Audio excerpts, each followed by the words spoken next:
nga po pala si Christine Escobar na nagtatrabaho dito sa White Knight Hotel. Then ako po yung isang representative sa Segway Tour.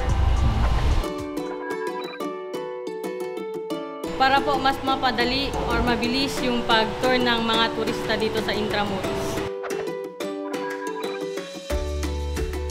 Una po is San Agustin Church. Pangalawa po is Galleria de los Presidentes de la República Filipina. Third is former site of San Ignacio Church. Then fifth is former site of Ateneo de Manila. Then pinaka-last po is yung Fort Santiago po. Matutuloy naman sir, pero hintayin lang po natin na tumila yung ulan or i-resked na lang po. Mga foreigner po, minsan din po may mga estudyante, meron din po yung mga taga dito lang po, yung mga pumapasyal lang po.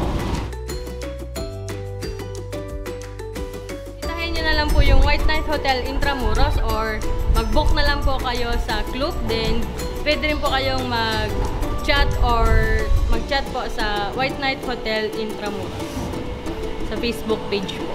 Salamat mga ka-amazing. Ako pala si Christine Escobar. Kaya sa mga kapuso nating on the go, tutukan nyo ang live stream ng ating programa sa official accounts ng GMA Network, pati na rin sa YouTube at Facebook. At mag-comment din kayo sa ating mga kwentong amazing.